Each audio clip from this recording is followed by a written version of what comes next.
باشی. شاکری. این صافکاری مجید مغازش کجاست؟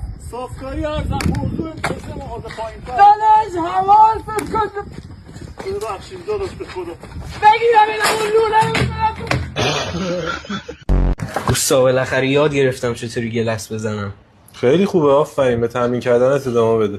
کاری نداری من رفتم و کجا؟ میرم که مغازه خودم رو بزنم. حسین بابا مقاله رو نون بخری اینجا چی کار میکنی؟ کنونه؟ چرا حرف نمیزنی؟